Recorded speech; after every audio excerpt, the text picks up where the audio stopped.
Tjena Pike Nights! I det här avsnittet så tänkte jag att vi skulle gå igenom streetfiske eller cityfiske.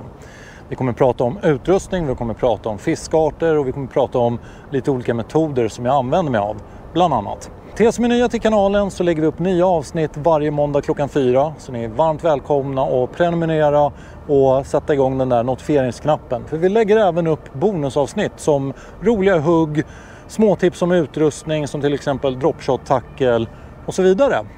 Vi finns även på Instagram, Pike Nights, och även på Fishbrain med samma namn, Pike Nights. Som ni hör, det är cityfiske på gång, så nu kör vi. Tja!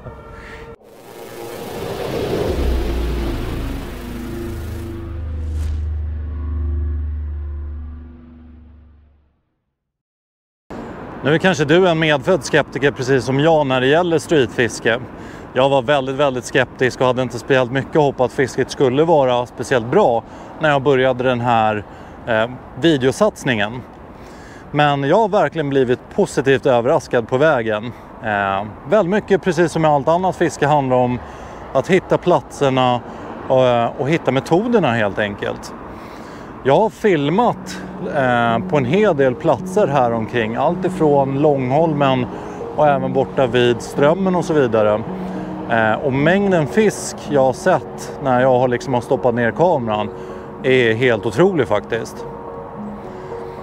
En annan väldigt rolig aspekt är ju mängden arter man kan få. Jag har fått allt ifrån gädda,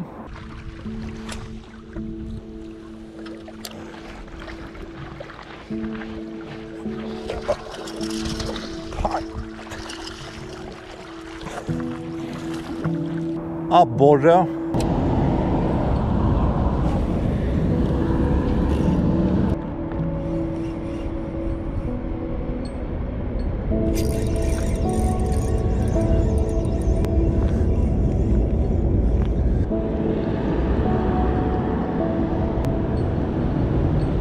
löja,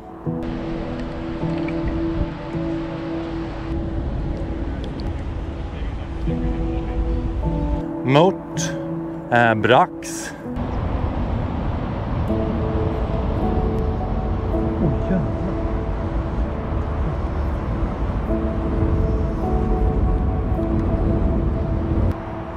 det är en stor brax. Det är en jättestor brax. Vad i helvete? och jag har även sett folk som har fått lake, lax, havsöring och mycket mer.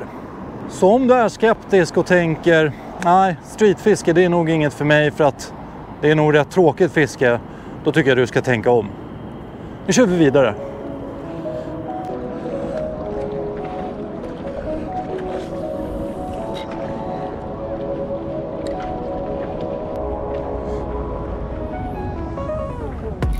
Där. Ja, det här är riktigt bra. Coolt. Den fick jag på film. Vad är det då man ska leta efter för typ av strukturer när man letar efter bra fiskeplatser i innerstäder? Jag fiskar mycket i Stockholm och då följer jag i stort sett som en röd tråd som går längs Långholmen, Södermälarstrand, Riddarholmen här borta, genom Strömmen och hela vägen upp bort till Djurgårdskanalen. Och längs hela den här sträckan då hittar man jättemycket båtplatser, broar, brygger, plattformar och så vidare. Så fort vi hittar strukturer i våra innerstäder, då har vi chansen att även hitta fisk.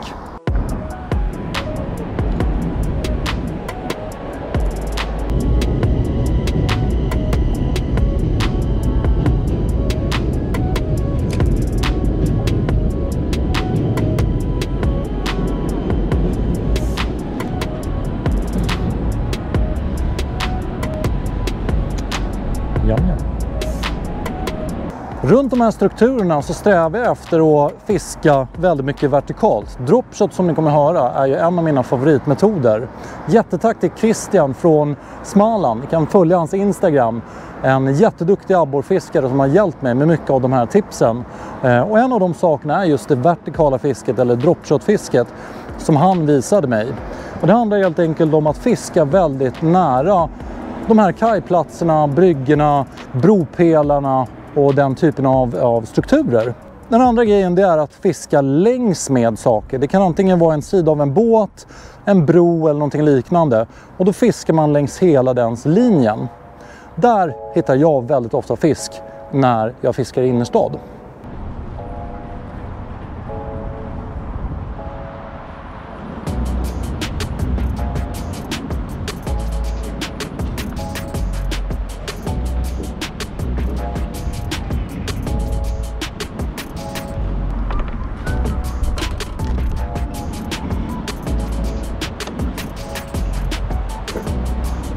Om man ska prata metoder som jag använder mig av under streetfisket så är det 3 metoder som verkligen har stuckit ut som mest effektiva. Den första metoden har varit kastmete. Det var det jag använde mig i början för att leta efter var fisken stod någonstans och kunna hålla mig borta från alla de här bottennappen som man får när man börjar leta efter djup med till exempel jigg eller hårdbeten.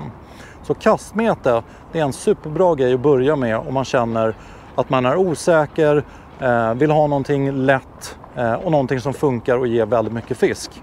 Problemet är nästan som ett välfärdsproblem och det är att man får så mycket fisk men det blir så mycket små fisk. Man metar ju med saker som mask eller maggot eller räka och det drar till sig väldigt mycket små fisk också som mört, löja och definitivt liten abborre då. Så efter den här 100:e abborren eller mörten då börjar man faktiskt tröttna och det är då man oftast börjar söka efter andra metoder.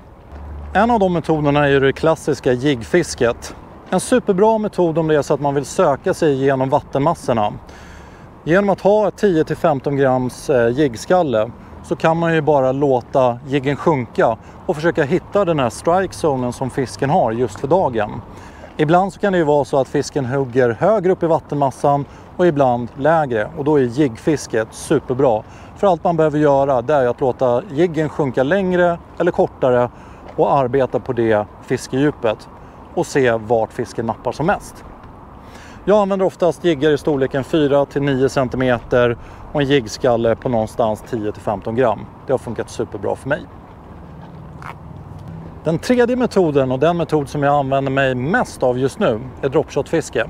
En superbra metod för det här vertikala fisket nära kajplatser, plattformar, broar, brofästen och så vidare. Jättelätt att tackla ihop. Allt man behöver det är en dropshotkrok. Jag brukar ofta köra storlek 2. Någon typ av pennformat sänke i vikten 10-20 gram. Lite fluorkarbon och någonting att agna med som till exempel mask eller något gummibete. Den här metoden har visat sig vara riktigt effektiv på stora abborre. Speciellt här i Stockholms innerstad. Så är det stora abborre du är ute efter, då är det dropshot du ska sikta på och använda. På en stark fjärdeplats så är ändå fisket med hårdbeten. Fiska jerkbaits till exempel tycker jag är superroligt. Det är ju då spinnutrustning gör sig som bäst. Och fiska med multirull och spinnspö är jäkligt skönt ibland för att variera fisket med haspelutrustning. För tittar man på utrustning så är, så jag skulle säga 80% av mitt fiske har jag kört med haspelutrustning. Skulle jag bara få ta med ett spö, då skulle jag definitivt välja haspelspö för att fiska streetfiske då. Det är väldigt driftsäkert, det är lätt att variera metoder och det är väldigt lätt att ha med sig. Haspelutrustning är oftast generellt sett en billigare typ av utrustning om man väl ska köpa bara en setup. Det spö jag använder mig av är oftast någonstans upp till 8 fot. Jag har en sweet spot som ligger på någonstans 7,4-7,6 fot. Precis som det här spöet är 7,6 fot. Och det har jag verkligen trivts med. Viktmässigt på själva spöet så skulle jag säga att man ska försöka hålla under 150 gram. Vi vill ju ha med någonting lätt att bära på eftersom vi kommer gå runt hela dagen och inte kunna lägga ner det på en båt eller någonting liknande. Så ett lättare spö är en superbra idé att titta på. Så under 150 gram, det är min rekommendation. Kastviktsmässigt så har jag testat olika. Det här spöet är 5-15, jag har testat 7-21 och jag har testat 7-35.